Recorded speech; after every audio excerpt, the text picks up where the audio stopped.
자, 이제 빛의 이중성이다. 자, 이제 또 우리 살아나는 분위기죠. 여기는. 자, 봐라. 광전효과야.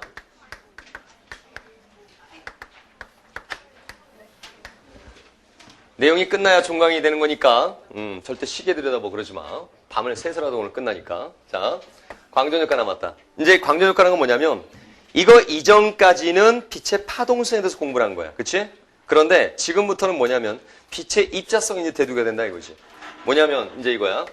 광전효과, 말 그대로 빛을 쏘았더니 전류가 흐르더라. 이걸 얘기하는 거야. 그래서 이런 금속판이 있어요. 이런 금속판에다가 빛을 쏴. 그때 전자가 튀어나와. 이게 전자가 튀어나올 때 필요한 에너지를 뭐라 그래요? 화학에서는. 이온화 에너지라 그러지. 그치? 들어봤죠? 금수의 전자가 분리되는 걸 이온화라 그러잖아. 그래서 이온화 에너지라는데 물리시간에는 격을 갖추어. 이온화 에너지. 너무 길잖아? 1함수라고 격을 갖추어 얘기한다. 자, follow me everybody. 1함수. one more time. 1함수. 좋잖아. 그래서 W라는 격을 씁니다. 그러면 이때 빛의 에너지가 예를 들어서 100이라고 생각해봐. 얘가 튀어나오는데 금속판에서 튀어나오는데 이 금속판이야. 이 금속판에서 이 전자가 튀어나오는데 필요한 에너지를 1함수라 했는데 이 값이 만약 40이라 쳐봐라. 그럼 얼마가 남아 돌게 되는 거야 이제? 60이 남게 되는 거지. 그치? 그러면 결국은 100이라는 것은 에너지는 빛의 에너지는 결국 1함수 40과 전자 한 개 운동 에너지 60으로 구성되는 거지. 일종의 에너지 보존이에요. 알겠죠? 에너지 보존. 겁부터 출발하는 거야. 그래서 빛의 에너지는 결국 튀어나온 데 필요한 에너지 1함수에다가 전자 하나의 운동 에너지의 합이다 이거죠. 오케이? 자, 그런데 이제 여기서 이제 문제가 생기는 게 뭐냐면 이 입자성과 파동성을 얘기를 할 때 만약에 이제 이렇게 생각해 봐. 만약에 말이야. 빛이 100이 아니라 에너지가 만약 30이어 봐라. 1함수는 40인데 30이어 봐. 그럼 이거 나오겠니 안 나오겠니? 안 나오겠지. 그치? 그런데 만약 파동이라면 나오는 방법이 있어야 한다. 어떻게 나오는 거냐면 일단 입자와 파동이라는 대표적인 구분은 뭐냐면 입자성이라는 것은 불연속적 개념이야. 파동이라는 것은 연속적 개념이야. 이런 입자 알갱이 생각해봐라. 다 떨어져 있지. 그러니까 불연속 개념이 입자의 개념이고 그 다음에 연속적 개념이 바로 뭐다? 파동이라는 개념이야. 그런데 만약에 파동이라면 에너지가 1함수보다 작아도 오랜 시간 쬐어주면 언젠가는 튀어나와야 돼요. 왜? 지금 이 친구의 이 어깨를 갖다 금속파이라 생각하자. 내가 이거를 이렇게 계속 이제 찌르기 시작했어요. 응? 그럼 이 친구 지금 속으로 얘 뭐하나 뭐 이러고 있을 거야. 지금은 아무것도 아니에요. 그러나 내가 한 10분 동안 이러고 있으면 얘는 약간씩 팔이 저리기 시작할 거예요. 1시간 동안 이러고 있으면 얘는 팔에서 막 흠집이 나기 시작해. 그래서 내일 아침에 와봐. 내일 아침까지 둘이서 이질하고 있는 거야. 그럼 얘는 어때요? 이제 여기 피멍이 되기 시작하겠죠? 얘는 학교 일주일 잘 다니시고요. 빛의 이중성 복습하러 가보자. 실험 결과를 확인해보자. 와보면 어떻게 돼 있니? 바닥에 피가 흥건해져 있지. 팔뚝은 저쪽 떨어져 있지. 왜? 그냥 이 짧은 순간은 아무것도 아니지만 이거를 내가 계속 오랜 시간 동안 연속적으로 이러고 있으면 얘는 무지하게 팔이 아파져 있지. 어때? 슬슬 막 팔이 저려지기 시작하지. 안 그러니? 계속하자. 그래서 결국 이걸 오랜 시간 총 가면 언젠가는 이것에서 튀어나와야 된다 얘기야. 왜? 파동이라면 연속적 개념이니까. 알겠지? 그런데 아무리 오랜 시간 쬐어주어도 절대 튀어나오지 않더라 이거야. 이것은 파동으로 해석이 되지 않는 점이야. 응? 실험 결과에 모순이 있는 거지. 파동 해석에서. 이때 이제 누군가 나타나는 거죠. 봐라. 너네들은 자꾸 입자를 파동으로만 해석하려고 하지 않느냐. 파동은 보지 말고 입자로 봐라. 라고 얘기하는 사람이 있었죠. 누가 나타났어요 그때? 그쵸? 아인슈타인은 외계인이 나타났죠. 이 외계인이 뭐라는 봐라. 너희들 지구인들은 그게 문제다. 자꾸 한쪽으로만 치우치 말고 입자성으로도 한번 확인해봐라. 그러면 되지 않겠느냐. 그래서 이 외계인이 아인슈타인이 뭐라는 뇌 이만하잖아요. 그쵸? 그래서 이 아인슈타인 입자성이 대두되게 된 거예요. 그래서 바로 이런 빛의 알갱이다. 응? 빛이란 건 알갱이다. 여기서는 알갱이를 해석할 수밖에 없다. 그래서 이 빛 알갱이가 여기에 부딪히는데 이 알갱이 하나가 에너지가 작으면 절대 튀어나오지 않는다. 응? 여기에 이제 무슨 유리창이 있는데 그래 이런 거 가지고 백날 이렇게 던져봤자 이거는 아무런 효과가 없다. 왜? 이 알갱이 하나 갖고는 에너지가 작으면 백날 쏴봤자 의미가 없다 이거죠. 여기 유리창을 깨트리려면 이만큼은 돼야 던져야 유리창이 깨진다 이런 얘기를 하는 거죠. 왜? 이거 하나의 에너지가 있어야 된다. 오케이? 그래서 결국 빛의 알갱이에 대한 얘기가 나오게 되는 거야. 이 빛의 에너지 알갱이, 이 에너지 알갱이를 그 외계인은 뭐라 그랬냐? 광량자라는 외계어를 쓰기 시작한 거예요. 자, 빨리 광량자. 봐, 거의 우리한테 의미가 안 오잖아. 광량자 도대체 뭐야? 안 오거든. 외계어니까. 빨리 광량자. 이걸 지구인의 언어로 하면은 쉽게 나타나죠. 아, 에너지 알갱이. 빨리 에너지 알갱이. 에너지 알갱이. 한 글자로 뭐야, 이게 바로? 빛. 자, 빨리 빛. 빛을 세 글자로 외계어로 말한다고? 광량자. 지구인의 언어로는? 그렇죠. 에너지 알갱이. 이렇게 얘기를 하기 시작한 거야. 그래서 이 에너지 알갱이 하나의 값이 작으면 아무리 오랜 시간 쬐어주어도 튀어나오지를 못한다. 이런 얘기를 하는 거야. 일함수를 충족시키지 못한다. 그러면 이러한 알갱이 하나가 에너지를 가지려면은 뭘 높여줘야 되느냐? 얘 떨리는 진동수를 높여줘야 된다. 이런 얘기야. 진동수가 바로 이제 입자성에서의 불연속 개념의 그런 의미의 에너지가 되어서 진동수를 높이면 광량자 에너지가 커진다. 그래서 이렇게 진동수랑 비례합니다. 라고 얘기를 한 것이고, 이때 비례합니다. 그랬으니까 결국은 여기 또 뭐가 필요한 거야? 상수가 필요하겠지. 상수가 필요하죠. 우리 보통 어떤 상수를 많이 모셔왔어요? 김상수, 김상수 많이 썼지. 그랬더니 이상수, 박상수, 최상수 난리가 난 거야. 그래서 어떻게? 그걸 받아들여야 되겠죠. 모든 한국인의 상수를 쓰자. 그래서 HF 이렇게 말로 안 되는 소리를 하고 있는 거죠. 자, 바로 HF. 나도 알아. HF.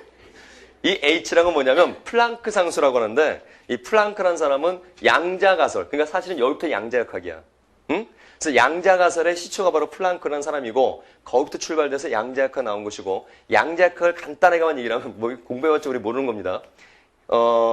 일단은 그 고전역학과 현대물리로 나눠질 때, 고전역학, 뉴턴역학이라는 건 우리 눈에 보이는 이런 것들, 이런 것을 운동, 뭐 가속도는 n분의 f 이런 거, 이렇게 눈에 보이는 거시적인 세계에서 다루는 물리학이 고전역학, 뉴턴역학이라고 한다면, 이제 현대로 오면서 깊이 파고들잖아. 눈에 보이지 않는 원자의 세계까지 얘기를 해야 되겠는데, 그 원자의 세계, 보이지 않는 세계를 얘기할 때는 뉴턴역학으로는 통과되지 않는다. 그래서 양자역학이라는 학문이 나오게 되는 것이고, 뭐 단적으로 하나만 얘기하면 여기 화투 선택자들도 많은 것 같은데, 화투 같은 경우에 여러분들 그 원자 핵 있으면 주변에 뭐 무슨 구름이라 그래? 그거 전자구름이라 그러죠. 그렇죠? 그래서 뭐 이거는 막 이렇게 뭐 이런 얘기 하잖아. 그럼 실제로 원자 주변이 막 뿌였니? 그게 아니라 바로 여기 양자역학적 해석이 바로 이거다. 그래서 어디에 있을 확률이 많다. 그렇게 우리가 이제 얘기를 하는 거 아니니? 바로 그것도 이제 확률 통계적인 의미로서 우리가 이제 미시적인 세계를 확인한다 이런 얘기거든. 그래서 양자역학의 시초가 되는 건데, 그 양자역학의 시초가 바로 플랑크라는 사람으로 시작되는 거고, 흑체 복사 이론부터 해가지고, 그래서 플랑크 상수라고 보통 얘기해. 플랑크 상수. 에브리어리 플랑크 상수. 그래서 HF 이렇게 쓰기도 하고요. 그 다음에 이 진동수라는 걸 U라는 기호를 사용도 합니다. 자, 바로 뉴. 에브리어리 뉴. 그래서 광량자는 HF. 바로 HF. H 뉴. 똑같은 말이야. 저번에 둘 다 쓰니까 둘 다 소개를 한다 이거지. 뭐 물리하는 사람들은 뭐 조금 이렇게 멋있게 얘기한다고 하뉴. 뭐 그래. 빨리 하뉴. 에브리바디 하뉴. 달려라 하뉴. 근데 이건 뭐 하프 뭐 그러거든. 빨리 하프. 알겠죠? 그래서 이게 바로 우리가 얘기하는 뭐다? 광량자설이다 이거죠. 그래서 결국은 이제 광량자설을 이용을 하니까 아 맞다. 빛의 알갱이로서밖에 설명할 수가 없구나. 그래서 입자성이 대두가 되면서 바로 이 외계인에게 최초의 노벨상을 두게 된 거죠. 그래서 외계인 최초의 노벨상으로 여기서 나오게 되는 거죠. 처음으로 뺏겨버린 거죠, 지구에서. 결국은 이런 얘기를 하고 있는 거고, 우리가 입자와 파동 얘기를 하는데, 아인슈타인은 외계인이에요. 자, 그러면 이제 이런 거 하나 미리 봐도, 여러분 빛이 밝다. 응? 빛이 밝다. 세다. 이런 얘기인데요. 우리는 빛이 뭐니? 그러면 입자성과 파동성 둘 다 얘기는 해요. 그죠? 여러분 그건 알고 있잖아. 입자성도 있고 파동성도 있습니다. 이중성입니다. 이런 얘기를 하는데 사실은 우리의 의식 속에는 파동이라는 개념이 좀 강해요. 왜냐하면 파동이 더 기니까 역사가. 이 빛이 밝다라는 것을 파동과 입자와 둘로 얘기해 해석이 가능하다. 그래서 만약에 파동으로서 빛이 밝다라는 걸 설명해봐라. 그런다면 그때는 야 이거하고 이거 금방 구분 가능하지. 누가 더 밝고? 얘가 더 밝다는 얘기 아니니?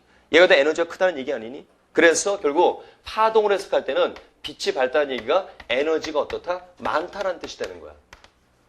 응? 진폭이 어떻다? 크다라는 얘기가 되는 거야. 여기 자체가. 그런데 이것을 만약에 입자로 해석을 할 때는 알갱이가 많이 쏟아진다. 이런 뜻이에요. 알갱이가 많이 쏟아진다. 그러니까 밝다. 그래 이건 파동 에너지가 커. 이렇게 얘기하는 것은 파동의 해석이고 빛이 밝고 맞아. 많이 쏟아져. 응? 알갱이가 많이 쏟아져. 외교로 뭐라고? 광량자가 많이 쏟아져. 이렇게 얘기가 되는 거죠. 알겠어요? 발달한 의미 두 가지에서. 그래서 우리 시적 표현을 보더라도요.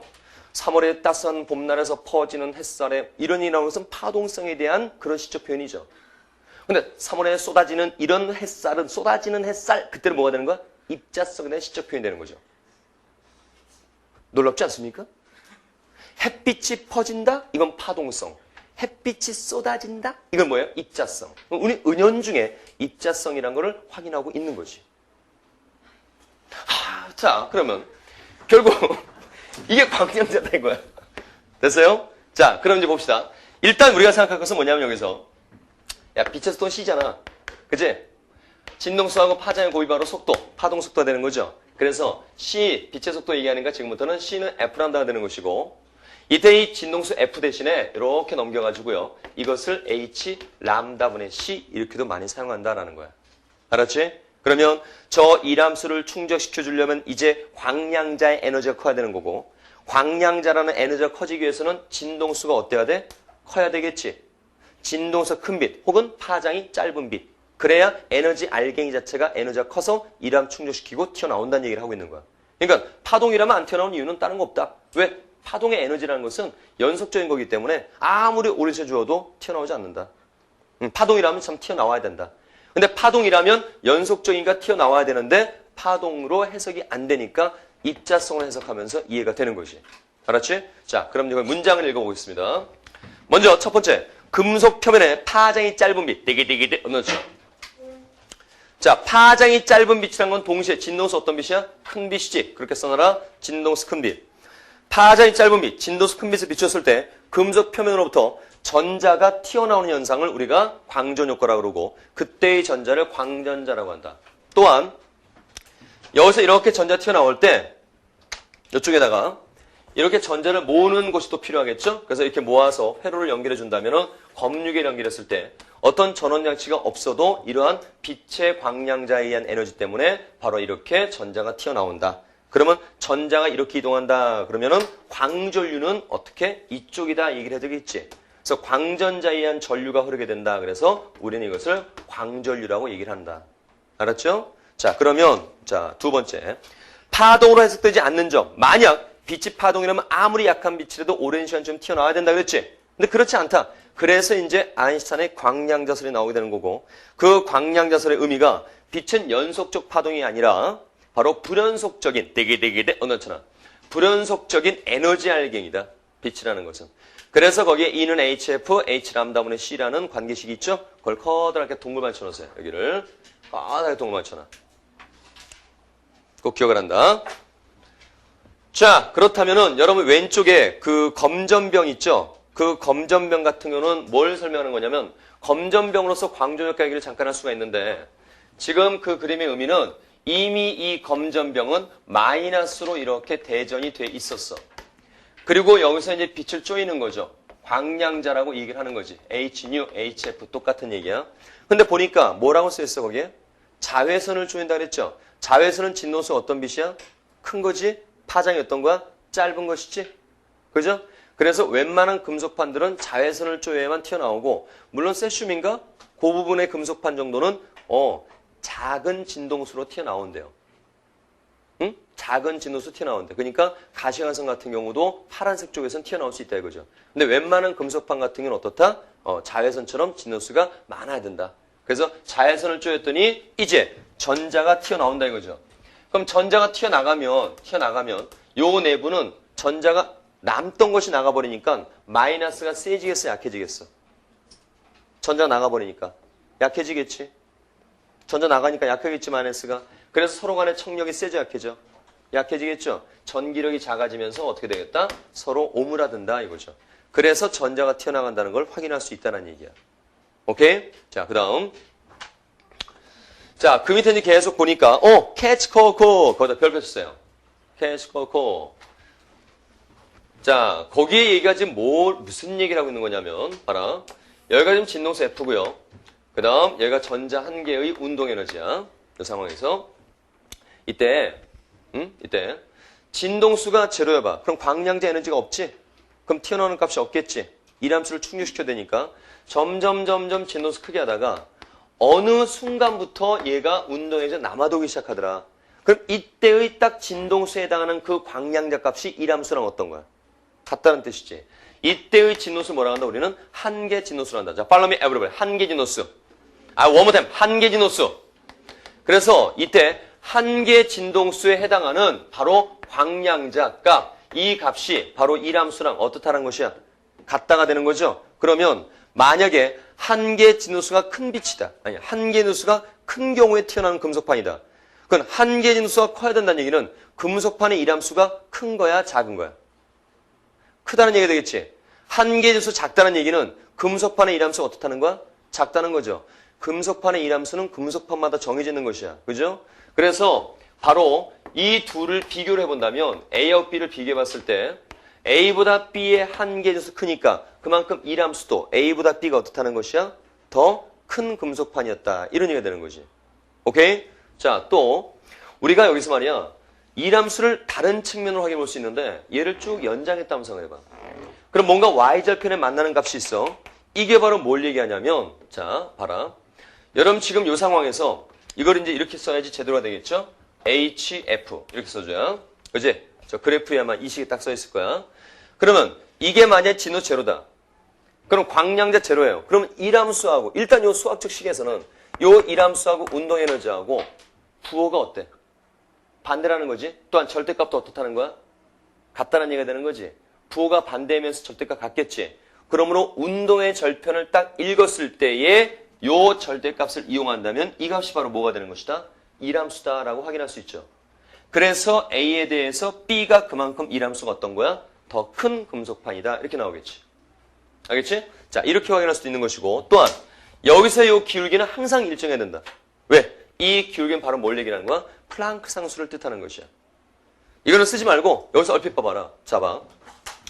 요 이함수는 여러 것식이 있죠. 그 위에 요식 하나 달랑 딱 써 있는데 요 위에다가 이거 하나 더 써놔. 이함수는 HF0 더하기 운동에너지. 똑같은 얘기가 되겠지. 그지? 한계 진호수량 광량자가 바로 이함수니까. 그래서 요걸 살짝 보면은 얘 이렇게 넘겨봐. 그럼 H, F-F0 이것이 운동에너지 되고 그 다음 F-F0가 이렇게 분모로 넘어온다. 그럼 바로 뭐가 돼? 진동수분의 운동에너지. 그게 플랑크 상수다. 진동수분의 운동에너지. 바로 기울기가 플랑크 상수를 뜻한다는 얘기야. 됐지? 자, 그 다음 이번에는 진동수로 봤으니까 파장으로 보자 이거야. 파장으로. 그럼 일단 진동수하고 파장은 반비례야. 그지? 진동수 크면은 광량도 크니까 남는 값 크니까 운동에너지 많이 남아야겠지. 그렇죠? 그럼 파장도 어떨수록 짧을수록 좋다 그랬죠. 그러므로 얘는 진동수는 비례 표시가 된다면 파장은 어떻게 돼야 돼? 반비례로 이런 표시 돼야 되겠죠. 됐나요? 응? 여러분 이거 그림 어려운 얘기 아니야. 야, 이거에 대한 반비례는 이렇게 그리잖아. 그치? 이때에 여기를 싹 잘랐다. 그게 바로 이 그림이 되는 거지. 응? 됐어? 그러면 여기에 이제 또 뭐가 되는 거야? 한계 파장이 되는 거죠. 즉, 한계 진호수 이상의 빛에서 튀어나온다. 한계 파장 이하의 빛에서 어떠다? 튀어나온다. 파장은 짧을수록 에너지가 많다. 광량이 크다. 이렇게 되는 거니까. 됐죠? 그럼 이때 요거 두 개를 한번 비교해 보자. 두 개를 비교해 봤을 때 야, 누가 A가 되고 어느 게 B가 되겠어? A는 왼쪽이야, 오른쪽이야? 파장이 자, 한계 진호수가 작다는 얘기는 한계 파장이 어떻다는 얘기야? 길다. 그렇지? 크다. 한계 파장이 크다. 이런 얘기 되는 거죠. 그래서 이쪽이 A가 되고 이게 뭐가 되는 것이다? B가 되는 것이다. 됐니? 똑같은 얘기를 하고 있는 거야. 자, 그 다음 그 밑에 보시면 이제 for you 중요합니다. 아, 이거 별표 치세요. 별표. 자, 그 다음 뭐가 나와 있어 이제? 파동 해석의 문제점 또 하나. 문제점 또 하나. 뭔가 시적 표현하니 또 하나. 문제점 1, 문제점 2 이게 아니라 문제점 또 하나. 디기디기 그건 언더라인 쳐놔. 또 하나. 자, 파동 해석의 문제점이 또 하나가 뭐냐 이거야. 아니, 나 혼자 바보 되는 것 같아. 자기 봐라. 이제 또 어떤 문제점이 있냐면 이거야. 야, 만약에 빛을 세게, 응? 빛을 세게, 이거 중요한 거야. 빛을 세게. 바로 작년에도 이 문장이 문제 나왔어. 들은 사람 알겠지만 이게 나온다는데 나오는 거야 이거는. 파동 해석의 문제 중 또 하나 뭐냐면 빛을 세게. 그럼 빛을 세게 한다는 말은 빛을 밝게 한다는 얘기지. 실험 장치를 어떻게 하면 빛이 더 밝아지겠니? 금속판에 어떻게 하면 빛을 더 밝게 비출 수 있겠니? 후레쉬를 가까이 하면 되지. 응? 가까이 하면 돼. 어렵게 생각하지 마. 그래서 후레쉬를 금속판에 가까이 한다 이거야. 그럼 더 밝을 거 아니야? 더 셀 거 아니니? 이때 봐. 만약에 또 이제 나오는 거죠. 만약에 파동이라면, 응? 만약에 파동이라면 빛이 세어진다는 얘기는 저기를 읽어라. 뭐라고 돼 있니? 아까 미리 정리해놨지? 에너지가 많다 그런 뜻이었지? 그지? 만약에 빛이 파동이라면 세게 했을 때 바로 파동의 에너지가 많은 거니까 남는 운동 에너지도 어떻게 돼야 돼? 커져야 되겠지? 그런데 그런 일은 절대 일어나지 않더라 이게야. 응? 파동이라면 빛을 밝게 했을 때, 가깝게 했을 때 세니까 에너지 많아서 남는 값 커야 되는데 전자 한 개의 운동 에너지는 변동이 없더라 이거지. 이건 또 역시 파동 해석이 안 되는 거지. 그래서 이 해석이 이루어지지 않는 것이다 이거지. 요 얘기가. 역시 파동을 해석할 수 없다. 그런데 실험 결과상 이거를 읽고 이거 봐. 입자라면 알게가 많이 쏟아진다는 뜻이야. 빛을 세게 했더니 말이야. 실험 결과상 어떤 일이 생겼냐면 광전류가 증가한 거야. 전류가 증가한 거야. 이 광전류가 검육에 만들면 더 움직이는 거야. 그럼 광전류가 증가한다. 야, 전류란 뜻이 뭐니? 전류는 시간당 전하량을 얘기한다 했었지. 그러면 광전류가 증가한다는 얘기는 광전자가 많이 튀어나오는 거지. 응? 광전자가 많이 튀어나온다는 얘기는 이 쏟아지는 비달갱이가 어떻다는 얘기야? 많다는 얘기가 되는 거죠. 그래서 역시 또 뭘로 해석이 딱 맞아 떨어진다? 입자로서 맞는다 이런 얘기지. 그래서 빛을 세게 했을 때는 입자성의 개념을 생각해 봤을 때 빛을 세게 하면 실험 결과가 광전류가 증가하더라. 이것은 광전자가 많이 튀어나왔다. 이것은 쏟아지는 비달기가 많았다. 입자성이다. 이렇게 얘기가 되는 거죠. 알겠어? 자, 그래서 여러분 그 밑에 만약 빛이 파동이라면 빛의 세기가 셀수록 되게 어느 났잖아. 그 다음 그 밑에 뭐라고 쓰냐면 살짝 에너지가 많다는 뜻 이렇게 나. 파동이라면 에너지 많다는 뜻이야. 에너지 많다는 뜻이니까 전자 한 개의 운동 에너지는 증가해야 된다. 어감상 그렇지 않다는 얘기죠. 그래서 그 끝에다가 그렇지 않다 이렇게 써놔요. 그렇지 않다. 증가해야 된다. 근데 그렇지 않다 이거죠. 증가해야 하는데 그렇지 않다 이거야. 실험 결과가. but 그러나 but 써놔. but but 광전류는 증가하더라. 광전류가 증가하더라. 왜 광전류 증가한다고? 광전자가 많이 튀어나온다 이런 얘기 되겠지? 괄호치고 튀어나오는 광전자 수가 많다. 튀어나오는 광전자 수가 많다. 알갱이, 비달갱이니까. 비달갱이가 많아진 거니까. 입자성 해석으로서. 됐지? 이해가 되지? 자, 그래서 그 밑에 요약해놨습니다. 1번, 2번 꼭 읽어보시고요. 세 번째 그 얘기죠. 광전자 수는 바로 뭐랑 비례한다? 빛의 세기에 비례한다. 됐지? 어려운 얘기 아니지? 자, 왼쪽에 회심의 기획 역작을 해놨어요. 4개의 검정기 그림 있지? 응? 왼쪽에 거대한 동그라미 있잖아. 그 스스로 공부하라고 해놓은 거야. 이거 이렇게 문제를 만들어낼 수도 있어. 검정기 가지고서.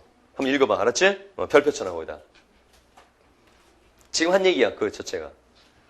자, 그래서 이제 오른쪽 넘어갑니다. 오른쪽에 검전병에서 풀어보기 문제가 있는데요. 자, 이거 별표 쳐놓고 직접 풉니다. 검정기 문제도. 답은 불러드릴게요. 기억하지 않는 선에서 어디 구석에다가 처박아서 몰래 써놔라. 5번입니다. 외우지 마. 답 5번이라고.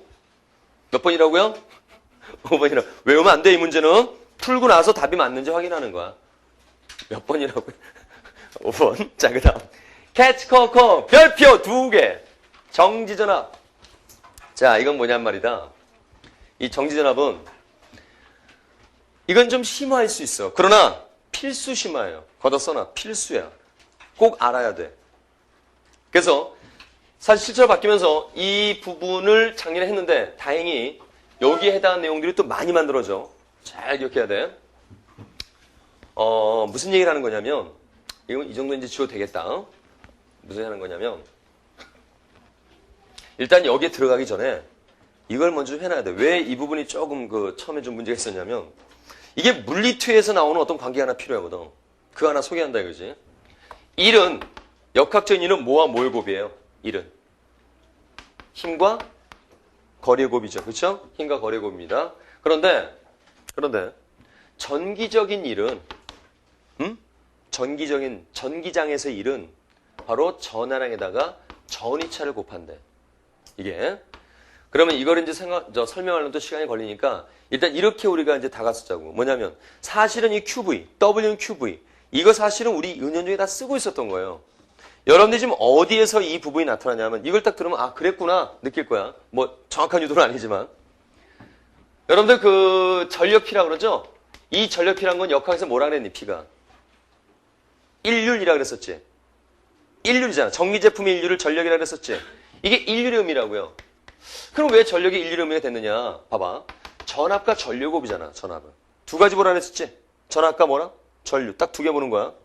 그런데 야 전압 곱하기 할 때 전류의 뜻이 뭐라 했어 아까? 전류의 뜻이? 시간당 뭐야? 전하랑을 얘기를 했지. 그치? 어라! 야 요거 뭐야 이게? QV. 이게 바로 뭐야 지금? 일의 개념이 되는 거지. 그래서 바로 시간당 1이다 이렇게 나오는 거야. 이게 바로 정기적인 일이란 말이야.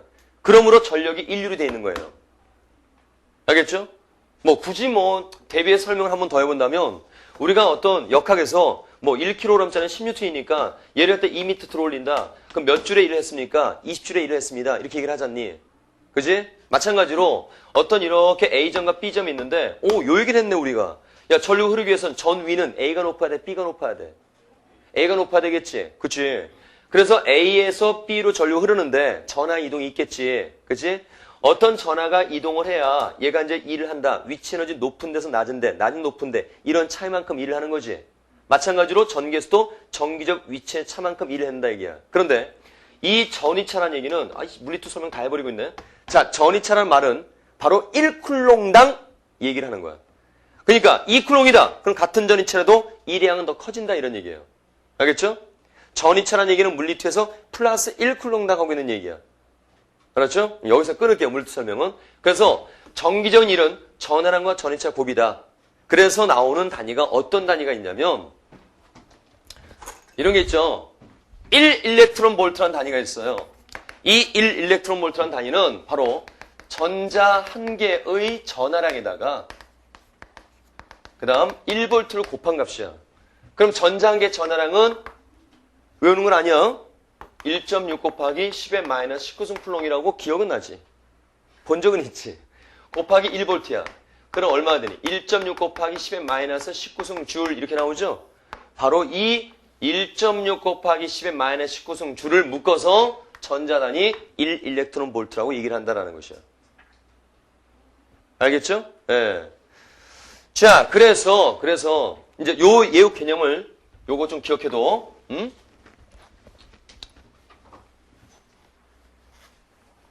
그래서 좀 정리를 하면은 결국 전기적인 일 W는 결국 전하량에다가 전위차를 곱하는 것이며 그래서 나오는 단위 중에 1 일렉트론 볼트란 말은 1.6 곱하기 10의 마이너스 19승 줄을 얘기를 한다. 이 정도. 알겠죠? 네, 그럼 이걸 봅시다. 눈 가십시오. 여기 봐. 이거에 운동 에너지를 알고 싶은 거야. 이거를. 근데 이것의 운동 에너지 알려니까 좀 방법이 좀 없어. 응? 뭐 물어볼 수도 없는 거고. 여기 어떤 여자친구가 막 달려와요. 근데 이 친구가 막 달려오는데 분명 운동에 가지고 막 뛰어오겠지. 그치? 근데 운동이 얼마입니까? 물어보려니까 그 건장한 체격과 험상궂은 미소 때문에 겁나서 물어보지 못하는 거야. 그럼 어떡하겠니? 할 수 없지. 몸으로 때워야죠. 막아보는 거야 내가.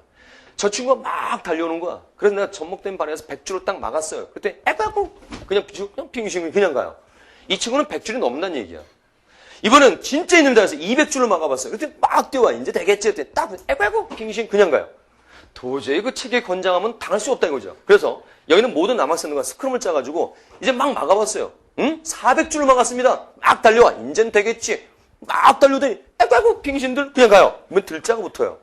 안 되겠다. 그래서 1층, 2층, 3층으로 피라미드를 쌓아가지고 막아보는 거야. 499줄? 에바고 다 넘어가는 거야. 500줄 이제 막는, 이번엔 되겠지. 500줄을 막는 거야. 그랬더니 막 달려오다가, 응? 에쯔! 하고 딱 쓰는 거야. 그렇죠. 역시 이 친구는 딱 몇 줄의 에너지를 가지고 있었다는 얘기야. 5배를 가지고 있었다는 얘기지. 그러니까 무슨 얘기야?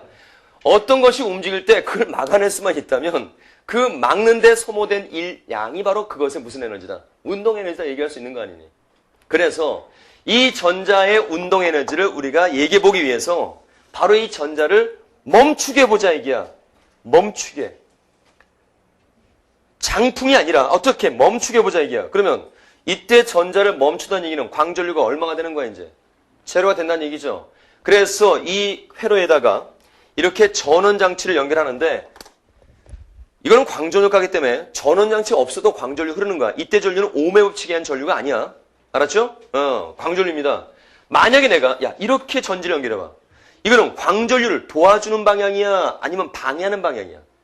도와주는 방향이잖아. 광전류가 이렇게 놓은 거니까 이렇게 놓으면 도와주잖아. 우리는 지금 멈추게 하겠다는 거지. 그래서 어느 방향으로 걸어야 돼? 반대 방향 이렇게 걸어줘야 되겠죠? 그래서 역방이라 한다는 거지. 바로 역방향. 에브리바디 역방향.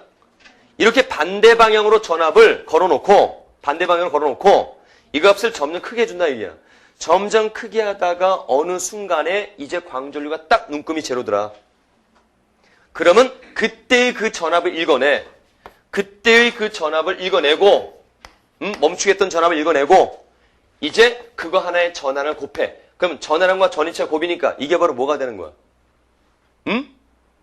막는데 필요했던 일이 되는 거지. 막아내는데 소모된 에너지량이 되는 거지. 오케이? 전환량과 전이체 곱이 전기전 1이다. 이렇게 얘기했었죠? 됐나요? 그래서 전환량과 전이체 곱이 바로 막는데 필요한 일이다. 그래서 이 값이 바로 뭐다? 전자 한 개의 운동 에너지다. 이런 얘기가 이제 나오게 되는 거야. 거기에서. 알겠어요? 됐습니까?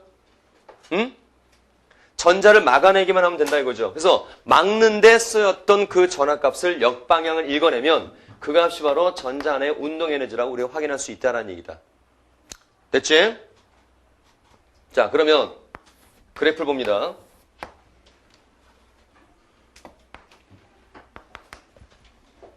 잠깐만 지우고요.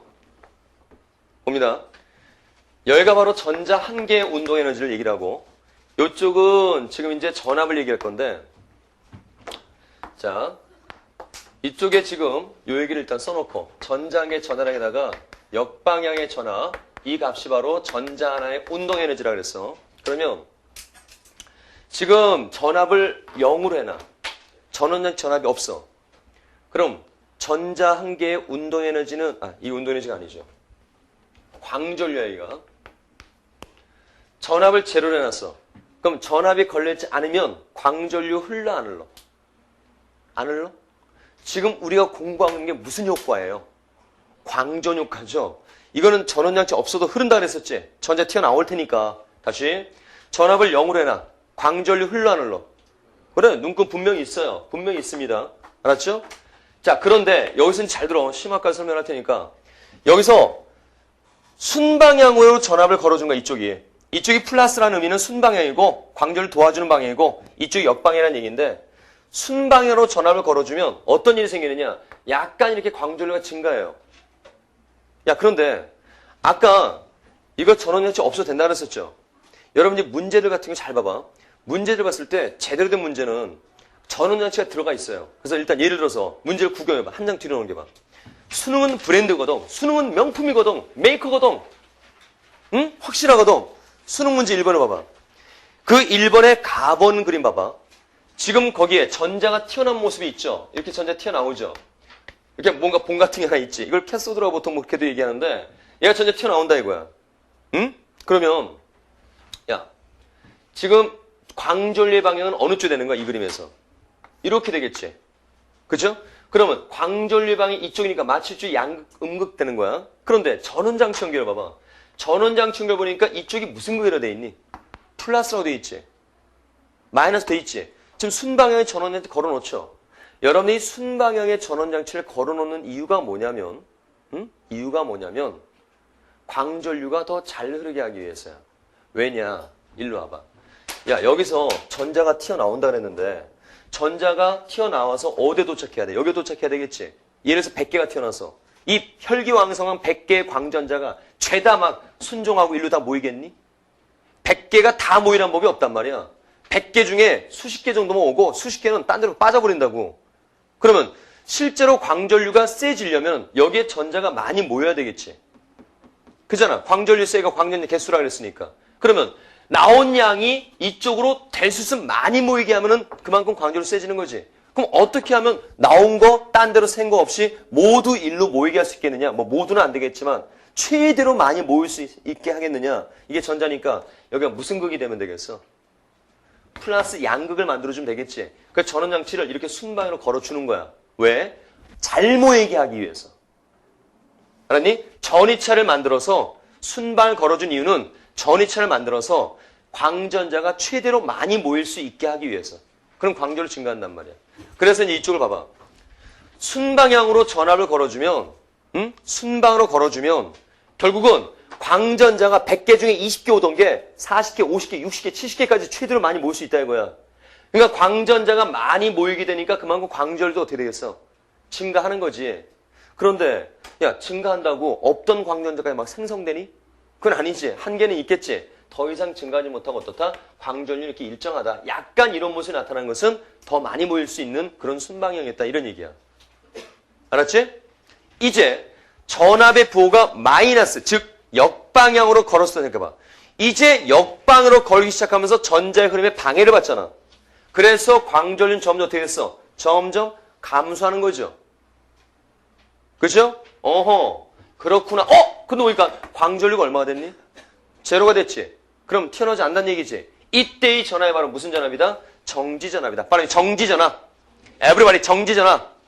그래. 자, 이제 봐. 자, 이 A하고 요 B를 한번 비교해보자, 이게. A하고 B를. 응? A하고 B를 봤을 때 정지전 누가 더 커? A가 더 크지?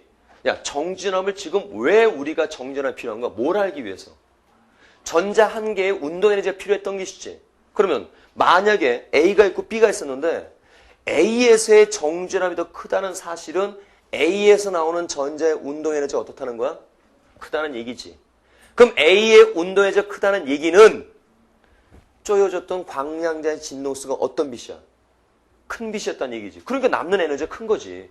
그런데 여기서 주의할 게 뭐냐면 공부할 때 고정된 게 제일 문제야. 맨날 이거보다 이게 진동수 크다고 그것만 생각하는데 에너지 보존을 생각해봐. 이 그림 보면 좀 빨리 이해가 될 거야. 전자 안의 온도에 큰 방법은 두 가지가 있지. 응? 이게 클 수 있는 방법은 두 가지가 있지. 이게 클 수 있는 방법은 두 가지가 있지. 응? 광량자의 진동수가 어떤 빛? 큰 빛이거나 이제 안 나올 줄 알지? 금속판의 일함수가 어떤 거거나 작거나. 그렇죠. 바로 이 문제의 이 실험사항의 체크사항이 바로 뭐야? 에너지 보존이란 말이야.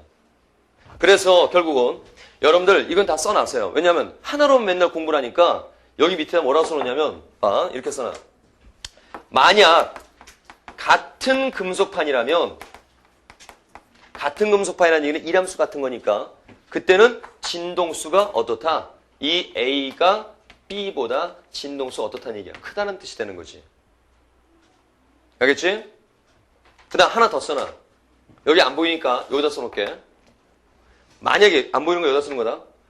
같은 진동수였다. 빛 자체가. 같은 광량자다. 그는 일함수가 A의 일함수가 B의 일함수보다 어떻다? 작은 금속판이었다. 이렇게 얘기가 되겠지. 오케이? 그리고 딴에도 색깔을 그냥 쓴 게 아니라 같은 금속판 대 진동수 크다. 그러면 진동수 큰 거니까 약간 파란색 쪽 뭐 이렇게 본인의 의지를 좀 밝혀줬어요. 됐죠? 하지만 아까도 얘기했지만 보통 금속판들은 자외선 정도는 돼야지 튀어나와. 근데 세슘인가 좀 작은 금속판이 있어. 일함수가. 그런 것들은 가시광선 중에 파란색 정도로도 쉽게 튀어나온다. 알았지? 자, 그렇게 생각하고요. 그 다음 이번에는 이제 봐. 이번에는 이렇게 되는 C가 있다고 쳐봐. 야, B하고 C는 말이야. 일단 같은 금속판이라면 진동수가 어떤 거야 지금? 정지전압이 똑같으니까 운동에너지 같다는 얘기고 금속판이 같은 거니까 광량자의 진동수가 어떻다는 얘기야? 같다는 얘기지. 얘네는 진동 같은 빛이다 이거야. 그런데 왜 광전율은 얘가 더 세냐 이거죠. 광전류가 세다는 얘기는 뭐가 많이 튀어나온 거야? 광전자가 많이 튀어나온 거고 쏟아지는 빛의 알갱이가 어떻다? 많다는 얘기고 빛이 세다는 얘기가 되는 거죠. 그래서 얘보다 얘가 그만큼 빛이 어떻다? 세다를 얘기를 하겠죠. 그래서 같은 인호수니까 같은 빨간색이라면 얘는 좀 강한 빨간빛, 얘는 좀 야간 빨간빛 이렇게 얘기할 수 있겠지. 알겠죠? 빨간빛도 강한 게 있고 야간 게 있어. 됐나요? 셀로판지도 빨간 것도 아주 진한 빨간 셀로판지가 있고 옅은 셀로판지가 있어. 문방구 가봐. 자, 됐죠? 그래서 이제 요 그래프도 이제 해석을 해낼 수 있어야 돼. 알았지? 특히 요거 주의해라. 요거 두 가지 경우. 알았지? 에너지 분산 측면을 맞추는 거니까. 자, 그리고 여러분들 이렇게 될 수도 있어. 이렇게. 진동수는 작으면서 빛이 센 거 가능하단 말이야. 알았지? 이런 그래프도 가능해. 자, 됐네. 그 다음 이제 이렇게 해서 광전효과는 이제 할 얘기 다 했어. 그래서 광전효과라는 것은 이렇게 빛의 입자성이 대두되었구나. 이거는 입자성을 증명한 실험은 아니지 사실은. 그지? 뭐냐면 입자성으로서 해석을 해서 광량자설이 도입된 거야. 그리고 나서 이제 입자성에 대한 증명이 바로 밑에 있는 뭐다? 컴프턴 효과다. 응? 그래서 컴프턴 효과라는 건 뭐냐면 그래? 진짜로 확인해보자. 그래서 빛과 같은 성질을 띠는 엑스레이라고 전자이파. 이따 엑스레이 발산도 얘기해 줄게요. 빛과 같은 성질을 쓰는 엑스레이, 파장이 아주 짧은 전자이파입니다. 이 엑스레이를 전자에다가 조사를 시켰더니, 그러니까 쐈다는 얘기야. 쐈더니 얘가 부딪혀서 만약에 파동이라면 뭐 그런 거 공부했잖아. 뭐 회절도 공부했고 독립성도 공부했고, 그죠? 만약에 얘가 파동의 성질을 띈다면은 그대로 가야 돼요. 에너지 변화 없어야 돼요. 회절이 돼서 가버려야 되겠지. 그지? 그런데 실제로 실험을 해보니까 엑스레이를 쐈더니 여기 와 있더라 이거야. 그럼 뭔가 부딪혔다는 얘기잖아. 파동이 바로 충돌의 개념이 나타나게 되는 거지. 그래서 입자 성질을 띈다 이렇게 얘기가 되는 것이고, 그 그림에서도 나타났듯이 이러한 어떤 전장에 있었을 때 엑스레이를 쐈더니 얘가 일로 가더라 이거야. 그다음 전자는 이쪽으로 오더라. 그러면 지금 파장이 길어졌지. 파장이 길어졌다는 것은 다 어디 갔나? 파장이 길어졌다라는 것은, 자, 요거 지우고. 자, 우리 광량자로 얘기할 때 지금 이렇게 얘기했잖아. H, 람다분의 C, HF 이거잖아. 그지? 파장이 길어졌다라는 것은 에너지가 커진 거야, 작아진 거야? 작아진 거지. 실제 측정 결과 파장이 얘가 이렇게 길어졌더라 이거야. 충돌하면서 에너지를 나눠 가졌다. 에너지 보존. 입자에서 하고 있는 얘기를 하고 있는 거지. 또한 운동량 보존도 성립하더라. 그래서 거기서 있죠. 운동량 보존과 에너지 보존으로 설명이 되기 때문에 입자성에 대한 증명이 된 거고요. 오른쪽에 보시면 1, 2, 3 쬐까맣게 써놨는데 1번, 2번 이거 묶어놓고 꼭 읽어보시 바라고요. 3번은 이거는 참고입니다. 이때 파장이 길어지는데 그 파장 차이가 얼마냐? 참고로 써놓은 겁니다. 이 식은. 알았죠? 1번과 2번은 동을 쳐놓고 반드시 정리해 놓은 거니까 확인합니다. 그 다음 이 람다보다 람다가 커집니다. 박스 안에 있죠? 이거 박스 옆에 써놔라. 파장이 길어진다는 것으로 확인하는 것이다. 자, 됐죠? 그래서 입자성 증명이 이제 해결된 거야. 이제 뒷자 넘겨봐. 이제 이랬더니 이제 과학계에서는 이제 막 난리가 나는 거죠. 그렇구나. 빛은 입자의 성질을 띠고 있구나. 그랬더니 이 이탈리아의 드브르라는 사람이 그래? 니네들이 파동으로 여겨오던 빛을 입자로 해석해? 좋다. 그럼 나는 이런 입자를 파동으로 해석하겠다고 제안하는 겁니다. 근데 이 제안을 했을 때 이런 입자를 우리가 봤을 때 무슨 얘기냐? 이게 무슨 파동이야? 그지? 왜냐하면 이제 얘기가 되잖아. 파동을 입자로 해석을 했으니까.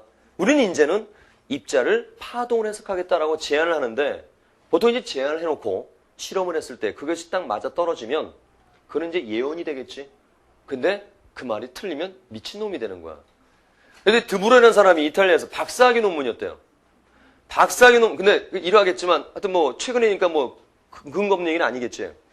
드브르라는 사람이 이런 그 어떤 입자를 갖다가 파동을 해석해가지고 논문을 썼어. 근데 이것이 아인슈타인 손으로 들어간 거야. 그 아인슈타인이 듣고서 오 대단한 전문이네. 이거 괜찮네. 말 되네. 되네. 뭐 이랬던 거야. 그랬더니 이제 야 그럼 명색이 아인슈타인이 인정을 하고 괜찮다고 얘기를 했는데 이제 새벽을 알려지는 거죠 이제. 응? 일개 박사학위 논문이 알려져봤자 얼마나 알려주겠니? 이렇게 해서 아인슈타인의 얘기까지 포함이 되면서 알려지면서 이제 곳곳에서 실험을 해내는 거야. 그래서 그 실험에서 딱 그 말이 맞아 떨어지는 결과가 나타나더라 이게야. 응? 우리가 바로 전에 공부했던 게 파동성 실험에서 회절 실험 했었잖아. 물론 회절 실험을 한 것이 아니라 회절 실험을 공부했잖아. 그 전자를 갖다가 회절 실험을 했더니 파동성이 나타나.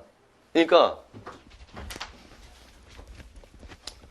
여기 틈이 하나 이렇게 있는데 데이비슨 거머 실험이라 그래서 데이비슨하고 거머라는 사람이야. 사람 이름이야. 이런 틈이 하나 있는데 여기다가 전자를 쏜단 말이야. 그럼 만약에 입자라면 파파파파파 비비탄 꽂히듯이 여기에만 꽂혀야 돼요. 그런데 실제 실험을 해보니까 물론 여기다 스크린 형광물질 발라서 이제 밝은 빛이 나도록 하는 거야. 전자가 도착한 곳에.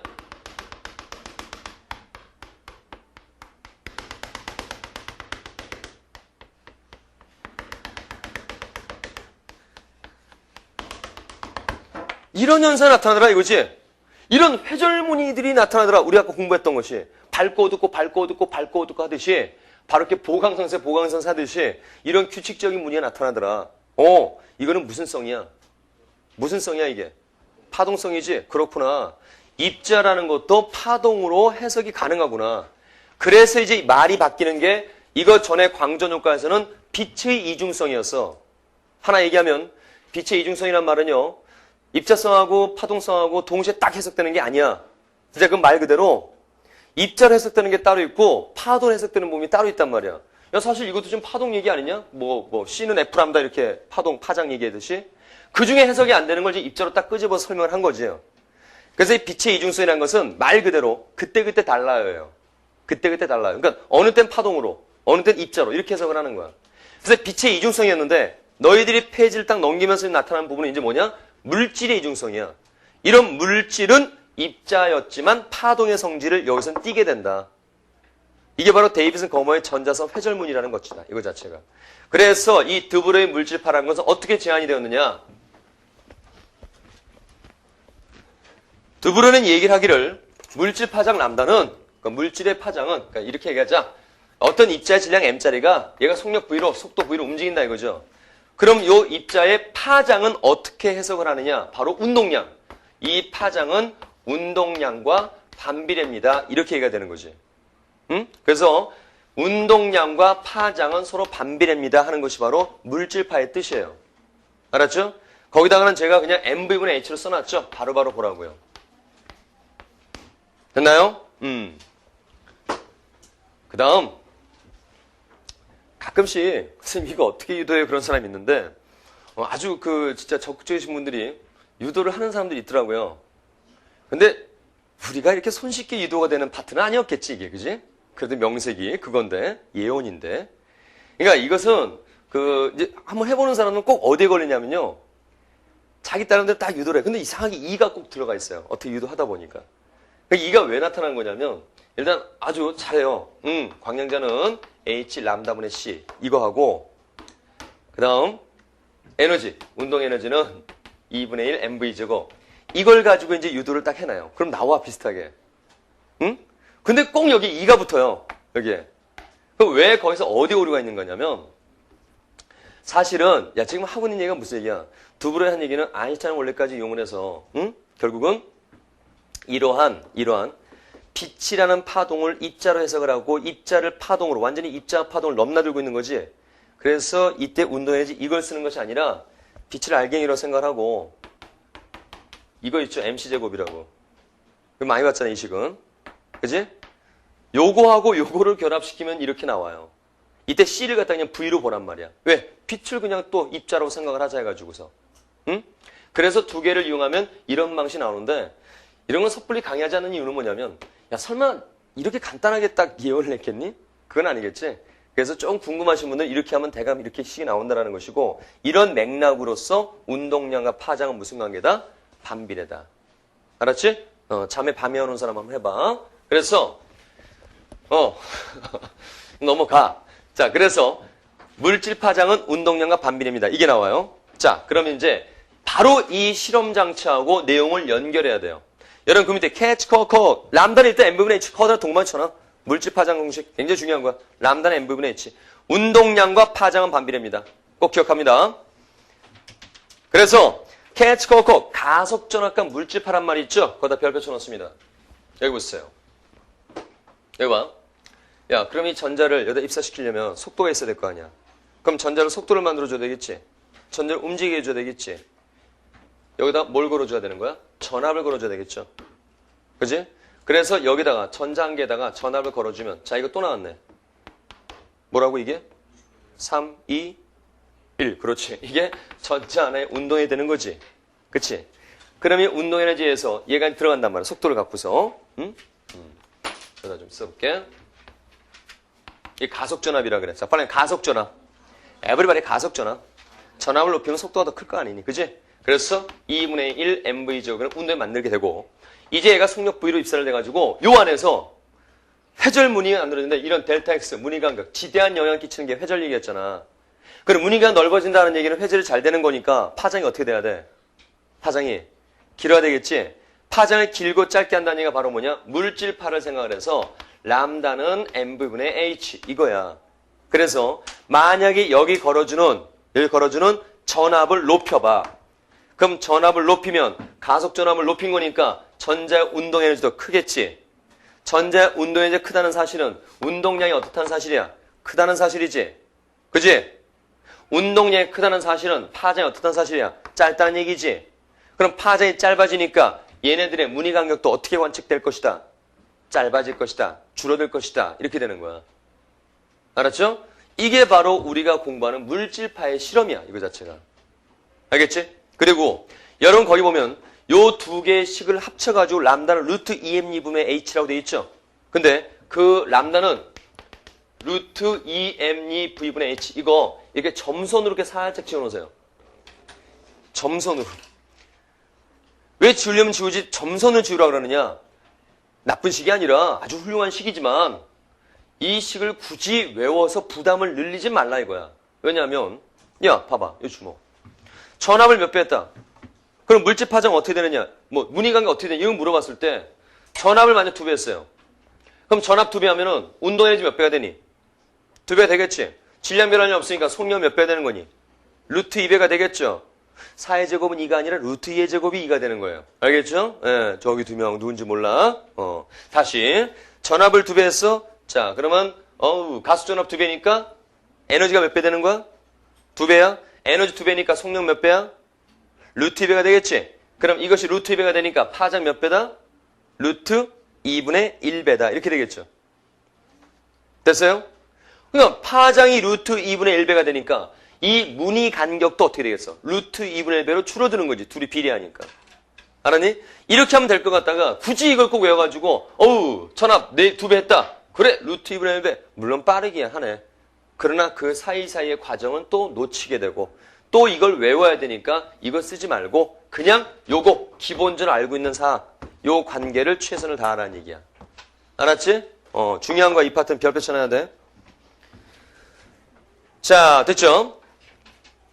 그 다음 이제 뭐 다 됐는데 이왕 한 김에 엑스레이까지 일단 마무리 짓자 얘기야. 그럼 엑스레이라는 건 뭐냐? 엑스레이라는 거는 여기에 금속판이 이렇게 있는데 엑스레이 발생 뭐 렌트겐이 이거를 뭐 발견하고 나서 노벨상 탔다 그런 얘기가 있어. 이런 금속판이 있는데 이 금속판에다가 전자를 쏴.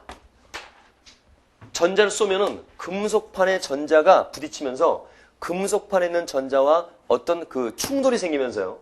그 내부의 원자핵 내부에서 이렇게 들뜬 상태로 되는 거야. 그러면서 여기서 에너지가 퍼져나오는 거죠.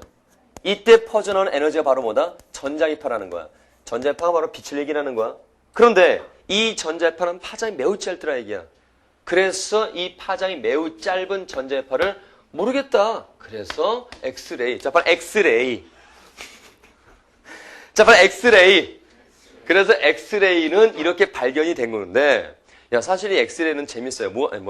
여러분 재미없겠지만, 뭐가 재밌냐면, 여러분 광전효과의 그림 안 지우고 있지? 광전효과는 어떻게 되는 거니? 금속판에다가 빛을 쏘았더니, 빛이라는 전자기파, 보통 얘기할 때 파동으로 얘기했을 때, 빛을 쏘았을 때 전자가 튀어나왔지. 근데 엑스레이는 뭐니? 금속판에다가 전자를 쏘았더니 거기서 전자이파라는 빛이 나오지. 그치? 바로 광전 효과의 역순이죠. 그래서 역시 이것도 우리 현대물리에서의 서로가 연장선상의 얘기 중에 하나다. 그래서 이거는 상당히 재밌는 거기 때문에 실제로 수능에서 어떻게 나왔냐면 실제 수능에서 실험 가 해놓고 검전병 부려놓고요. 빛을 비추어요. 튀어나간대요. 이때 뭐가 튀어나가니? 괄호. 실험 나 이 그림 그려놓고요. 여기다가 이렇게 해놓고 괄호. 그래서 실험 가 그림, 실험 나. 실험 가는 광전 효과, 실험 나는 엑스레이 발생. 근데 의미의 연결의 문제는 하나도 없어 그냥. 여기는 뭐가 나오니? 여기는 뭐가 나오니? 그럼 이 출제자 교수님은 어떤 의도를 깔고 있는 거냐? 분명히 둘이 관련이 있는데 둘이서 무슨 관련 얘기하면 그건 완전히 물리학 논문이 되니까 거기까지는 얘기 못하지만 둘이는 관련성이 있기 때문에 하나의 박스 안에다 실험가, 실험나, 괄호 넣기, 찾는 거. 둘의 관련성이 있다 이거지. 그래서 어디다 써놓으세요. 엑스레이 발생의 옆에다가 광전 효과의 역순. 광전 효과의 역순. 자, 그래서 거기 이제 뭐라 돼 있니? 전압을 높일수록 파장이 짧은 전자의파 발생. 네개네개 넣었죠. 전압을 높일수록 파장이 짧은 전자의파 발생. 그러니까 봐. 여기서 이제 엑스레이가 나온다 그랬는데, 여기 이 전자에다가 결국 전압을 걸어주는 거 아니니? 고속의 전자를 만들기 위해서. 그러면 여기에 전압을 걸어서 이 전자는 에너지를 갖게 되는 거 아니야. 이 에너지에 의해서 엑스레이의 값이 나오는 거니까 얘가 크면 얘가 크다지. 얘가 작으면 얘가 작다지. 그치? 그러므로 여기에 만약에 높은 전압을 걸어주면 갖는 에너지 크니까 나오는 전자파 에너지도 크다 이거죠. 그럼 이 에너지가 크다는 사실은 파장이 어떻다는 사실이야? 짧은 전자파가 나온다. 이런 얘기가 되는 거죠. 알겠나요? 됐죠? 그래서 밑줄 쳐놓고요. 식을 외우려고는 하지 마세요. 이런 과정의 상황을 이미지로 기억을 해라. 이것이 이게 된다. 알았죠? 자, 그러면 엑셀의 성질은 직접 읽어보시 바라고요. 오른쪽에 1번 별표치입니다. 이거 직접 푸세요. 그 다음 우리 그 인터넷 들으시는 분도 선생님 문제를 이 자리에서 다 풀어주면 의미가 없기 때문에 이거 종강되지만 뒤에 보충 파일이 붙을 겁니다. 그거는 이제 문제를 푸는 거를 혼자서 문제를 풀어서 붙일 거니까 반드시 문제를 풀어보고 나서 해설을 듣고 여러분도 마찬가지로 저번에 얘기한 대로 학습 자료실에 들어가면 하나가 더 붙어 있을 거예요, 오늘. 이 부분의 문제를 따로 풀어서 학습 자료실에 올려놨으니까 반드시 그 보충이라는 제목으로 하면 돼 있을 것이다. 그렇지? 물리원 하라고 그래가지고 반드시 문제를 풀어봅니다. 하지만 중요한 건 몇 개 풀 거예요. 일단 1번 별표 쳐놓고요. 자, 1번 봐봐. 1번 문제를 보면 이것도 풀어놨는데 직접 풀어봐요. 그 다음 2번 별표. 그 다음 뒷장 3번 별표. 야, 3번 문제 봐라. 야. 이거 입자 발생이지. 근데 지금 뭐야 이게? 무슨 장치야 이게? 파동성을 알아보는 회절 장치지. 그치? 그럼 뭐가 보나보나 물질 얘기하는 거죠. 그래서 문제가 회절에 영향을 주는 요인을 찾아라 했어요. 뻔하지 뭐. 슬릿의 간격, 그 다음에 파장 얘기를 할 때는 물질 파장이 되겠지 여기서는. 그지? 그럼 물질 파장은 뭐랑 관련되는 거야? 운동량과 관련되는 거죠. 입자의 운동량에 바로 물질 파장 관련되는 거니까 기억번과 니은번이 답이 될 것이고 단위 시간당 입자 수는 의미가 없지 이거는. 그죠? 네. 자, 그 다음에 4번이 별표 2개 칩니다. 뭐냐면요. 이거 한 가지 끝까지 알아둬야 돼. 야, 전자가 튀어나오는데 모두 똑같은 운동 에너지 튀어나올 리는 없겠지. 야, 마라톤 딱 출발하는데 모두 똑같이 출발하니? 북한군이니? 아니지. 빠른 놈이 있으면 느린 놈이 있단 말이야. 그러니까 이 전자들도 광전자들도 운동 에너지가 큰 게 그 장에 있어요. 아, 그리고 이 얘기 해줘야겠다. 여러분 광전류에 영향을 끼치는 것은 광전자 개수지? 시간당 전하량이니까 많이 오느냐 조금 오느냐 그 문제야. 전자의 운동 에너지는 관련이 크게 있는 게 없어. 왜? 얘가 빛의 속도로 달려오는데 응? 2개야. 그럼 광전류 세니 약하니? 광전류 세 약해? 약하지? 엉금 3박 4일로 와요. 응? 근데 3박 4일로 오는 무리들을 보니까 3만 개야. 광전류 세니 약하니? 그러니까 이런 질문도 많이 들어와. 선생님, 운동 에너지와 광전류 관계는 영향은 크게 없단 말이야. 왜냐하면 빨리 오는 게 아니라 이게 문제가 아니라 여기에 몇 개가 오느냐, 얼마나 많이 도달하느냐. 그게 바로 광전의 세기랑 관련되는 거야. 맞지? 일단은 지금 운동에진 여러 종류가 있다는 건데 이 문제가 바로 뭐냐면 이거야. 봐. 이 금속판의 일함수가 얼마인지 모르겠어. 근데 여기서 쪼여주는 빛이 뭐 예를 들어서 100이다 이거야. 근데 여기서 나오는 것들 보니까 70짜리 있고 50짜리도 있는데 최하 뭐 20짜리도 있다 이거야. 야, 그러면 이걸로서 가능한 것은 100에서 70을 빼야지 가능해지겠냐? 20 빼야지 가능해지겠냐? 이걸 빼줘야 되겠지. 최대값을 빼줘야 되겠지. 이거 빼주면은 80이다? 그럼 이건 어떻게 나와? 그치? 그래서 전자 한 개의 최대 운동 에너지라고 우리가 얘기를 하는 것이다. 알았죠? 네. 최대 운동의 값을 얘기를 하고 있는 거야. 그래서 바로 최대 운동을 계산하는 건데 여러분 거기 봐봐요. 어쩌저쩌고 이제 문제를 쭉 읽어볼 수 있는데 그 그래프의 의미를 보자. 어떤 얘기냐면 바로 금속판의 일함수로 적당한 것을 찾아라 이 얘기를 하고 있는 건데요. 자, 문제를 보면 금속 표면에 빛을 쬐면 전자가 방출된다. 안다. 빛의 에너지를 EP, 금속의 일함수를 W, 방출의 전자 운동 에너지를 EK를 할 때 이들 사이에는 그렇다. 왜 이런 부등호에다가 등호가 들어가 있는지 알겠지? 최대값의 운동 에너지를 고려한 거야 지금 이 얘기가. 알겠니? 그래서 관계가 성립할 수 있다. 방출 전자가 가질 수 있는 가장 큰 운동 에너지는 S당 쪽 광량자지 EP가. 광량자에서 일함수를 뺀 게 가장 큰 운동 에너지다. 그죠? 어떤 금속의 에너지가 10일렉트론 빛, 동물 모양 있잖아요. 10일렉트론 빛, 10일렉트론 볼트인 빛을 쐈다 이거죠. 그러면 지금 여러분 그 그래프를 보니까 X축은 뭘로 되어 있냐면 운동 에너지 되어 있어요. Y값은 뭘로 되어 있냐면 전자들의 수라고 되어 있죠. 그러니까 튀어나오는 광전자들 얘기를 하는데 얘네 그래프 분포가 이렇게 됐다는 의미가 뭐냐면 운동 에너지는 아주 작은 것부터 아주 큰 것까지 다 있다는 얘기야. 그치? 그런데 여기가 지금 얼마나 되냐면 기억력을 체크하잖아도 좀 기다려주지. 5.6 일렉트론 볼트 그죠? 네. 됐죠? 여기는 얼마나 돼 있니? 7.3 그렇죠. 그래서 결국은 가장 최대값이 7.3 일렉트론 볼트라는 거야.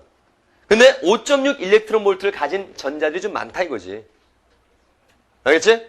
그러면 가능한 금속판의 일함수는 원래 S당초가 10 일렉트론 볼트니까 어느 걸 빼야지 가능하다는 얘기야. 7.3을 빼줘야 된다 이거죠. 그래서 일함수는 2.7 일렉트론 볼트다. 이렇게 찾아내는 것이야. 알겠지? 그 다음 문제 풀고 답 내자고 끝내는 거 아니야. 항상 문제는 내용이야. 여기서 더 들어봐야지. 더 들여다봐야지. 얘들아, 이 넓이의 의미가 뭔가를 생각해보자 이게야. 5.6을 가진 개수가 이만큼이래. 이 숫자 있겠네. 5.61을 가진 게 이만큼 있겠네. 5.61을 가진 게 이만큼 있겠네. 5.63을 가진 게 이만큼 있겠네. 5.64를 가진 게 이만큼 있겠네. 5.59를 가진 게 또 이만큼 있어. 5.58을 가진 게 또 이만큼 있을게. 5.57을 가진 게 또 이만큼 있어. 결국 넓이는 뭘 뜻하는 거니? 튀어나오는 광전자 개수를 얘기하겠지. 그래서 이 넓이는 바로 뭐야? 총 광전자 수야. 알겠니? 그럼 문제 이렇게도 이제 패러디할 수 있단 말이야. 봐봐. 야, 이렇게 나온 게 있어. 응? 그러면 뭐 이거를 갖다가 뭐 A라고 그러고 이걸 뭐 B라고 해보자. 야, A하고 B하고 비교를 해봐. 일단 뭐가 딱 눈에 띄게 달라. 넓이가 훨씬 얘가 더 크지. 튀어나온 광전자 수가 어떻다는 거야, 얘가 훨씬. 작단 얘기지. B가 더 작단 얘기죠. 넓이가 작으니까. 그럼 광전자 수가 조금 튀어나온다는 얘기는 무슨 뜻이야? 그렇지. 약한 빛이라는 뜻이지. 비달개가 조금 쏟아진 거지. 그래서 더 야간 빛이야, B가 A보다. 그지? 하나 더. 그런데 이 최대값의 운동 에너지는 어떠니? 더 크잖아. 나오는 운동이 더 큰 거지? 응. 그러면 진동수가 컸거나 아니면 금속판의 일함수가 작거나. 그렇죠. 그래서 B에 대한 결론을 만약 내려본다면 얘는 진동수가 크거나 일함수가 작거나 이거야. 그리고 and 야간빛이다 이렇게 되겠지. 그렇지?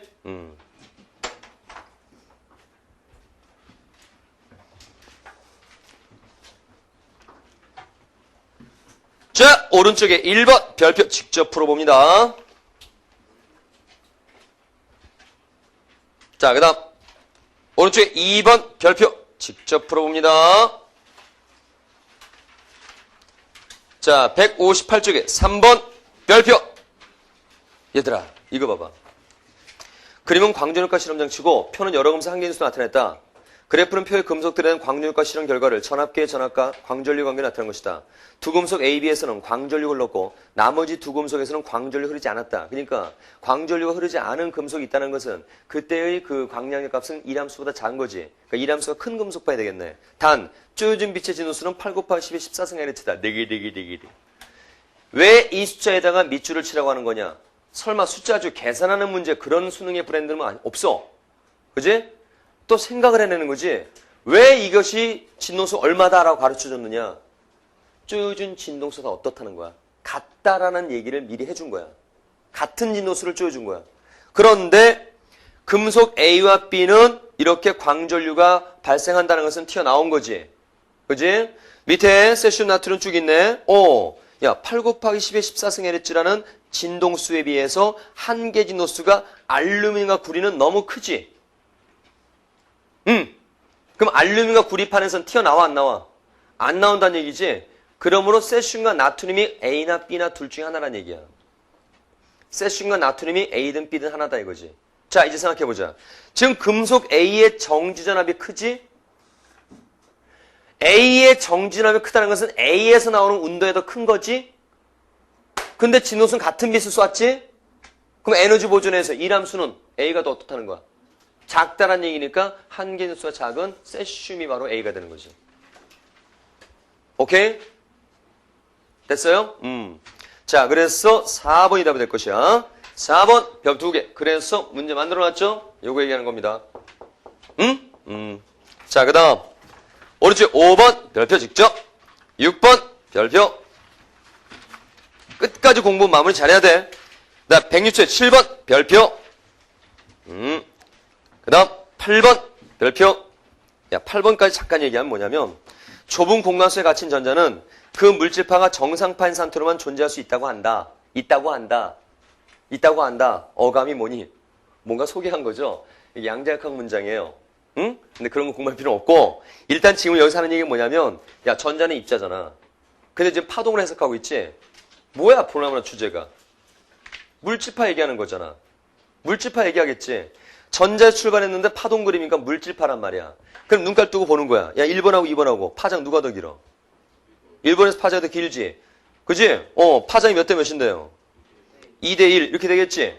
자, 문제가 뭐야? 그림 인에서 전자 운동량과 운동에너지를 P2K라고 할 때 비교해서 얘기해봐라. 그랬거든? 그러면 지금 그림 1과 그림 2를 보니까 그림 2는 그림 1보다 파장이 몇 분의 1배야? 2분의 1배지? 파장 2분의 1배야? 드불의 물질파라는 게 뭐야? 파장하고 운동량하고 무슨 관계니? 반비례라 했죠? 아까 이 얘기 안 했네요. H도 역시 뭐예요? 플랑크 상수입니다. 알았죠? 한국인의 상수. 자, 그래서 지금 얘 파장이 그림 2가 2분의 1배니까 아유 뻔하지 뭐. 운동량 몇 배 되는 거야? 2배가 되는 거지. 그러면 2P가 될 것이고. 오케이? 그 다음 운동 에너지 얘기할 때 자, 여러분들이 과연 수업 그때그때마다 복습을 잘했는지 여기서 이제 나타나게 되는 건데 뭐냐면 일단 그래 운동량이 2배래. 응? 운동량이 2배래. 이건 알았어. 그러면 운동 에너지 생각할 때 운동량은 질량 곱하기 속도를 얘기를 하는데 설마 질량의 변화가 없으니까 속도가 몇 배 된 거야? 이게 2배다. 이런 얘기를 하는 거잖아. 그치? 그럼 운동 에너지 얘기할 때 2분의 mv죠. 그러니까 이게 2배니까 저거니까 운동 에너지 몇 배다? 4배. 4EK. 응? 그럼 되겠지? 이렇게 생각해도 돼. 근데 그때는 욕심을 부려서 조금 되면 이제 이런 것도 생각해서 했던 게 운동량과 운동 에너지 관계에 있었지. 항상 역학에서는 운동량과 운동량을 같이 물어본다 그랬었잖아요. 그래서 운동량과 운동의 관계 혹시 이거 기억 날라나 모르겠다.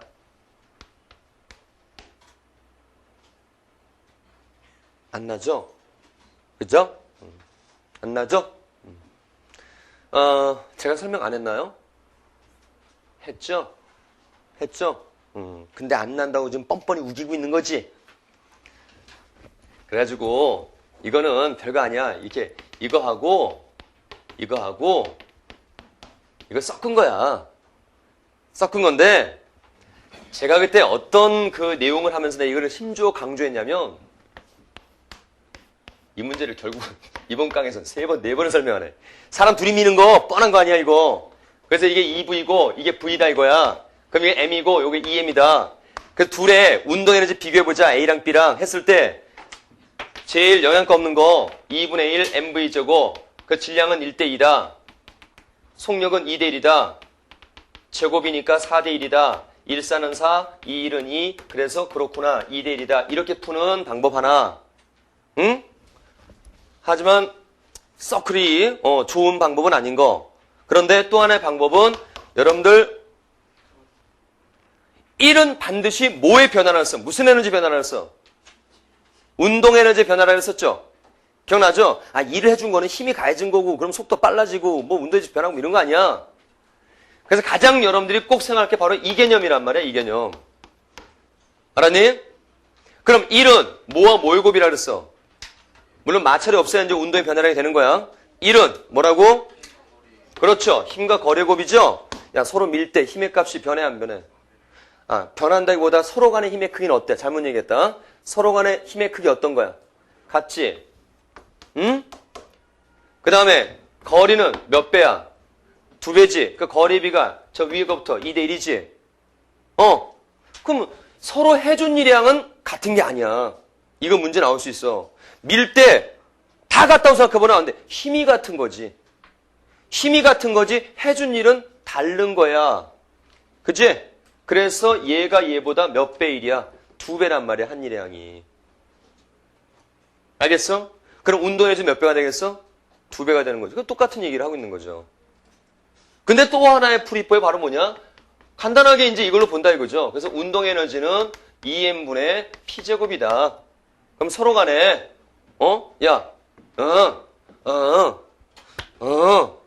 응? 뭐가 같다? 운동량의 변화량은 서로 같다. 운동량 변화량 세 글자 뭐라 그랬어? 충격량, 충격력도 같고 시간도 똑같잖아. 접촉 시간도. 그러니까 이게 같은 거 아니야, 서로. 그럼 질량과 운동이 무슨 관계야? 반비례지? 질량비 1대니까 운동이 몇 대 몇이다? 2대1. 똑같이 나오죠. 알겠어요? 역학은 1에서 구리기도 하고 1에서 재밌기도 한 거란 말이야. 응? 그러니까 내가 문제 하나를 2번, 3번, 4번 보라는 것은 이거만 또 있어요. 풀이하는 방법이. 여러 가지가 나온단 말이야, 이 안에서. 그게 바로 공부하고 있는 거야. 알았지? 자, 그래서 이거는 나중에 이제 높은 물리학 할 때 그때는 상당히 중요한 식으로 쓰이는데 이제 욕심을 부려서 물리2 같은 경우는 필수지만 물리1에서도 이거를 사용을 하면 나중에 공부할 때 좀 더 풍성해질 것이다. 이런 얘기죠. 알았죠? 자, 그래서 여기까지 됐고요. 자, 고생도 많이 하셨고 오른쪽에 형광등 원리 이것도 했는데 얼마 전에 여러분 얼마 전에 스펀지 봤나요? 못 봤어요? 여러분 형광등 전자레인지 넣으면 불 들어와요 안 들어와요? 들어오죠? 다 알고 있는 사실이었나요? 자, 그 형광등 원리도 한번 꼭 읽어보시 바라고 그 다음에 거울과 렌즈까지 반드시 보고 인터넷은 보충 파일 반드시 끝까지 다 듣고 알겠죠? 고생을 많이 했습니다. 수고했어요.